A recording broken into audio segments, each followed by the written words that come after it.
fired maintenance guy was a genius. A while ago, I worked at a big store called Balmart, or something similar, right after all the money trouble in 2008. Everyone was having a hard time then, and the bosses at Balmart were really trying to save money. People weren't buying as much stuff anymore, so the bosses had to find ways to spend less. One of the first things they did was let go of 2 of the 3 guys who kept the store clean and fixed things. The one guy they kept, let's call him MG for maintenance guy, was really great at his job. He kept everything in the store running smoothly, and he always went above and beyond to help people, doing more than what he was supposed to.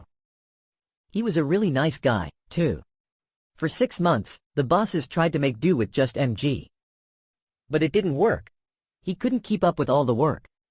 The bosses kept asking him to tell the part-time workers what to do, cleaning, moving carts, stuff like that. MG spent so much time trying to make sure those part-timers actually did their jobs, that he had no time to fix the things that needed fixing. It was hard to keep up.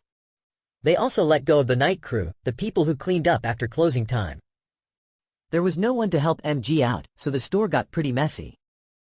Then, in just 1 week, 2 things happened that showed the bosses just how important MG really was.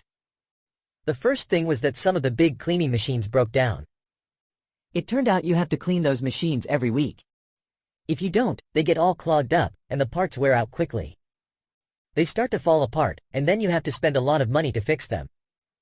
The bosses had been telling MG to spend more time telling the part-timers what to do and less time fixing things.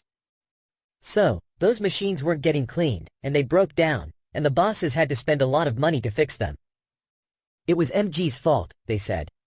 But it wasn't, really, because MG was just trying to do his best, and he didn't have the time to clean the machines, even if he had wanted to. A few days later, the lady who made sandwiches almost quit her job. The part of the sandwich slicer, the thing that cuts the meat, flew off and almost hit her in the face. The lady who made the sandwiches was very scared. The blade was flying through the air.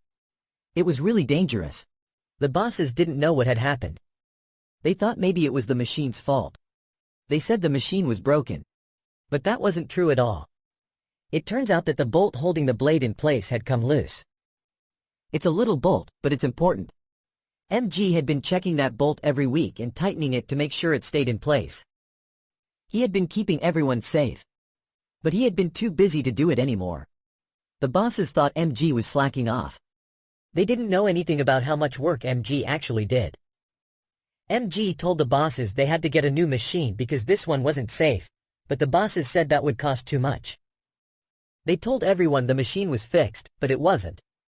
The lady who made the sandwiches was still scared to use the machine, so they kept it turned off, which meant the sandwich section wasn't working as well. That situation could have been a lot worse. It could have been a lawsuit. The bosses and the sandwich lady were really lucky nothing worse happened. So, the bosses sat MG down and asked him why things were going wrong. They thought he wasn't doing his job. MG told them straight up that he needed time to fix all the machines and that they needed someone else to tell the part-time cleaners what to do and make sure they were actually doing it. Those part-timers were really lazy, and they were trying to get away with not working hard. MG said he was doing everything he could, but he didn't have time to do everything. But the bosses said, no, fixing things is easy and doesn't take that long. MG got mad because that wasn't true at all. He pulled a notebook out of his pocket, a notebook he had carried around with him for 15 years. MG told the bosses that the notebook had everything they needed to know about the store, all the important information. It was filled with charts, schedules, diagrams of all the machines, even pictures to show how to fix them. MG told the bosses, it's all in here. He explained that he had to check over 100 things every week or every month to make sure the store ran smoothly. Some of the machines were almost broken, but he had figured out ways to make them work again. It was like a puzzle. There were some little problems that could turn into really big problems if he didn't fix them, and there were even some safety problems. But the bosses didn't mind having him fix those old machines instead of buying new ones, because it saved them money. He even fixed machines in other parts of the store even though he wasn't supposed to. He was just a nice guy, and he always wanted to help everyone. He told me that he spent almost half an hour explaining all of this to the bosses. He thought they had no idea how much he actually did for the store. They thought he was lazy, but he was always working. MG was really upset, and I think he might have said a few bad words. At the end of the meeting, he put his notebook back in his pocket. He told the bosses that he could write down everything in that notebook, every bit of information he knew about the store, in just 1 week. That way they would have a record showing how much work he actually did, why he needed so much time, and why they should spend some money on keeping things in good shape. The bosses looked at each other and told MG to leave. They wanted to talk by themselves. He told me this years later when we ran into each other. He said he had a bad feeling as he walked out of the room. He went to the back room and threw his notebook into the big trash compactor, where they put the trash from the whole store. He even emptied all the trash cans in the store and tossed those bags in the compactor too, so his notebook would be buried deep under all the garbage. He didn't worry about it, he remembered all that information in his head. He thought he didn't need that notebook anymore. He knew everything. A few minutes later, the bosses called him back. They told him they couldn't let him work there anymore. They said he was too rude. They were mad at him because he had told them off. They told him he had to give them his badge, the box cutter he used to open boxes, and his notebook. They were going to take him out of the store with security, just like they were kicking him out. They treated him like a criminal even though most people who are fired don't get treated like that. He handed them his badge and box cutter. They asked for the notebook. He told them he had thrown it away. Their eyes widened. They asked him why. MG told them he was going to write down everything he knew from memory. The bosses were really worried. They had planned to take MG's notebook, fire him, and hire a part-time worker to do his job. The part-time worker would be cheaper, because he wouldn't get as much money or as many benefits. But now, they couldn't do that. One of the bosses suggested that MG should be allowed to write everything down on the computer before they kicked him out. The other bosses agreed, like they were giving him a second chance. How nice of them. MG just laughed and walked out of the store, head held high. He wasn't afraid of those bosses anymore. The bosses followed him to his car to make sure he left. They were worried that MG would do something bad, but he just wanted to get out of there. He was happy to be gone. I don't know the exact amount, but I think the store had to spend $20,000 or $30,000 replacing all the things that MG had kept working, even though they were old and broken. The new guy they hired had a really hard time figuring out how to keep everything working. MG had even fixed things that were so old and worn out that he should have thrown them away. But the bosses hadn't complained, because he saved them a lot of money. He even did things other people were supposed to do, but they never complained either. I asked MG if he had done something wrong by throwing away his notebook. He said it was his notebook, his personal thing to help him remember things. It wasn't something the company had given him. He was proud of what he had done. He told me that no one should question his work by saying he was lazy. He knew what he was doing. I agree. Next story. My dad refused to get vaccinated for my baby. My stomach is starting to show now, 7 months pregnant, and I'm so excited. This is my first baby, and it's the first grandchild for both me and my husband. He's 34, I'm 35, and we've both been looking forward to this for a while now. We call the little one our miracle baby, because it took us a while to conceive. His parents are both excited too. They are first-generation immigrants from Hong Kong. His dad is a cardiologist and his mom's a lawyer, both with busy careers, but now they have this new title they love even more, Grandma and Grandpa. It's been amazing having them around too. Since we live in a suburb of their adopted city, they decided to move down the street from us so they can spend more time with the baby. My dad, though, lives on the other side of the country.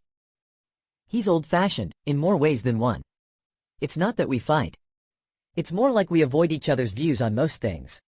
He's super religious, like an evangelical Christian, and it's one of the reasons why I wanted to get married in a secular ceremony and leave religion out of it. I know that seems insensitive, but growing up, it was one of the major reasons we never saw eye to eye. He even wanted us to get married in church. He said I didn't need to agree with everything to enjoy a lovely ceremony. My husband was cool with that idea too, and my dad was over the moon. But for me, it was a super hard thing to accept. My dad used to say things like, just have faith in Jesus, it'll all be okay. Then he'd add, the earth is temporary. We'll meet again someday, in heaven.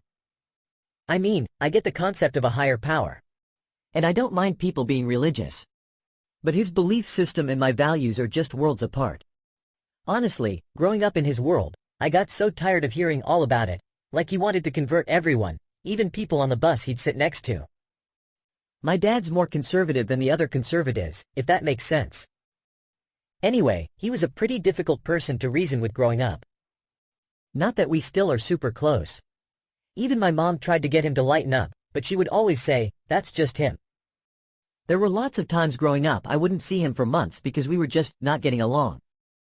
When my husband and I decided to start a family, we knew we needed to figure out what this would mean for our relationship with my dad. I love him, he's my dad. And at the end of the day, he's always been there for me, giving me support whenever I needed it. We've always got along just fine, even if we don't agree on all those hard things that make family gatherings difficult. I figured, though, it would be okay. He can love his little granddaughter without ever knowing the specifics of the complex political ideologies he spouts or the biblical principles he thinks need to govern my life. So I told my husband it would be good for everyone. He'd have another grandparent to love him and a big, messy family. Our plan was going to be perfect, until the world stopped in its tracks. The year was 2020. People started wearing masks, grocery stores became more like scenes from an apocalyptic movie, and it all started with a tiny little virus that turned the entire world upside down. COVID was a massive shock. It was pretty scary for everyone, but for my husband it was just a nightmare. He was already working his residency in a busy emergency room. Suddenly, everyone in the city wanted to get tested. His hospital became overrun with sick patients. My husband, who is basically a superhuman being and doesn't complain, said it was a whole different level of stress. I knew it was going to be hard and there were going to be long hours. I was doing the best I could to keep our family's life going while he worked. All of this while trying to keep my sanity. Everyone knows that the most vulnerable people during this pandemic were those in older generations. Even though my dad wasn't the kind of guy to follow what experts say, even if it came from a news report he'd seen, we were super concerned about him. As soon as we got the info from doctors and scientists about the vaccine, we called him and practically begged him to get it. We even sent him articles. He just refused, though. It was too upsetting to even talk to him about it. He'd say, "I'll trust my faith," like we were the ones failing to be faithful or something. Of course, that just pissed my husband off. His response was, "I'm a doctor, my dad's a doctor, my family's all doctors. What are you trying to do, give us all COVID?" At the end of the day, he just decided not to do anything about it. He knew it was a long shot to get my dad to understand that being against the vaccine is actually being super reckless and even putting other people's health at risk. We were all so stressed out, but I just decided not to worry about it. He wasn't going to change his mind and I was going to make sure I was as safe as possible by getting the vaccine. I was okay with that, although it made me super sad. I really wanted him to make different choices, but that's my dad, always doing things his own way, even if they were a bad idea. A few months later, I got pregnant, and my husband was overjoyed. My parents were so thrilled as well. I could tell my mom was more excited than she'd ever been about any of my accomplishments. Even my dad said the right things about his new granddaughter. He even wrote a little poem for my baby about angels. I'm just grateful that my parents are super excited about this, even though it's been years since we've really connected as a family. Even though my parents weren't all there, I was able to get a close group of family and friends together for a baby shower. I mean, that's what baby showers are for, to give moms to be an extra boost of love and support before the baby is born. And now we're getting really close to meeting my little girl. It wasn't easy getting pregnant, and for most of the pregnancy, I was tired, cranky, and feeling super emotional. The doctor gave me a whole list of things to consider when deciding who could come visit the baby after she's born. He had all these guidelines about being careful, but said the basics were super simple. Make sure everyone has the TDAP vaccine, the flu shot, and of course, the COVID vaccine. We figured we could use our baby shower to get everyone's updated records. We didn't realize this was going to be the start of a brand new set of problems with my dad. We sent our messages to all of our families and close friends. All but one. My husband's parents got vaccinated and even got the TDAP shot. They always were really careful to make sure they were doing things the right way. They were really excited about all these changes in their life. But my dad, I didn't hear from him at all. I know my husband was getting really irritated with me. He was already stressed about all the stuff he had going on at the hospital. We both felt kind of abandoned by my dad, but neither of us wanted to escalate the situation. My husband wasn't ready to see this as an all-out war with his in-laws, and I'd already been avoiding anything that could make things worse with my dad. My husband had to get ready for his shift at the hospital. I didn't want to create more problems while he was dealing with the biggest stress of his life, right in the middle of a pandemic. But we knew we needed to address this sooner rather than later. I asked my husband if it would be okay to send one more text to my dad, hoping he was just ignoring us. But I'd already been having dreams that the baby was coming earlier than expected, so I wanted to have this resolved sooner rather than later. My husband said to send a text, but also to call him right away after, even if he didn't respond to the message. I did, asking if he had any plans to get his vaccines so he could see my baby when she was born. I sent it in a group message to all our families and friends. It was a simple question, right? My husband was out for a quick run and I'm pretty sure I sat there with my phone for hours, waiting for a reply. Finally, he called. We talked about normal things for a bit, how his work was, and his mom's latest cooking attempts. I wanted him to relax. My dad went on to say that he wouldn't get the vaccines, which made it clear why he hadn't replied to my text. That's too bad, I said. You know that means you won't be able to see her when she's born, right? Her immune system is really weak. We're not trying to be mean or make you do something you don't want to do. It's just to protect my daughter. He said, "You're being disrespectful. I don't like how you're forcing your beliefs on me." I didn't say anything about my beliefs, I said. We're just trying to do what's best for our baby. I tried to explain that these were doctor's orders and that everyone we've been talking to agrees it's important to protect our baby. The conversation went from bad to worse really fast. I told him we weren't forcing anything, that this was a decision that everyone we knew and loved had made to protect the baby, and that I just hoped he'd do the same. I reminded him that this wasn't anything to do with politics, just basic safety procedures for a newborn. I don't appreciate you disrespecting my beliefs. This is about freedom of choice, and you two are trying to force everyone to be like you. His tone was super aggressive, but I just kept my voice calm. I knew my husband wasn't far off, but he really wasn't ready for this. At this point, my dad started yelling and saying he didn't want anything to do with us. We were awful people. It felt like I was getting attacked. It took everything I had not to yell back at him. At this point my husband walked in and took the phone. "I'm gonna talk to your dad," he said. "Stay calm. You don't want to raise your blood pressure." He knew I was getting really emotional and didn't want me to stress myself out. My husband said to him, "Dad, you need to listen. Your granddaughter could get sick and need to go to the hospital. We're not asking you to make an impossible decision, we're simply asking you to be safe, just like everyone else. We're not forcing you, but we have to be smart about this. It's the right thing to do." My dad said he didn't want to argue, that he wanted to have a good relationship with his granddaughter, but he refused to get vaccinated. The last thing my dad said to us was, "You're right. Maybe you don't know what's best, maybe God has a plan. She might die someday anyway. There's no avoiding that. I'm not afraid of death." My husband was so angry at this point, that he just hung up the phone. I was sitting there, speechless, when I felt a tear roll down my cheek. Then another, and another, until my face was wet with tears. I hadn't wanted to let myself get emotional, and that was just horrible of him to say. That moment, though, was when my husband realized it was time to cut things off. My husband always makes sure to treat my family with respect, but when he started getting really emotional, I knew things had gone too far. Later that night, he called my husband's parents to tell them what had happened. He wanted them to see what had happened. But we didn't get much comfort from them. "It is what it is," they said, shaking their heads. You can't change a man who's always been that way. He's 70 years old, you can't expect him to change now. He doesn't want to be a part of this, it's just a fact. But my husband was really upset. He's my only daughter, his only grandchild. They just said, "Well, you and your wife will just have to make your decision. You do what's best for the baby." They did think my dad should stay away from the baby, and that he should be allowed to see her when she's older, but maybe after she gets all the vaccinations and it's safer. It's a lot to process, and I know everyone's saying that I'm being overreactive. My husband keeps telling me to cut him off and that my dad doesn't deserve to see our daughter, even for a minute. It's making me crazy, because I've always loved my dad, and this is hard, but what if this is for the best? My heart feels broken, but deep down, I think I'm done.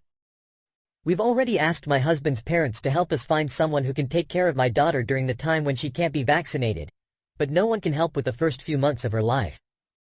They're planning on going to a family reunion in China, and while it's great to have family support, that means I have to find other people to help us out. I'm now having to come up with a whole new plan for baby care when she's a baby, a completely unexpected challenge. Should we just cut my dad off completely? What would you do?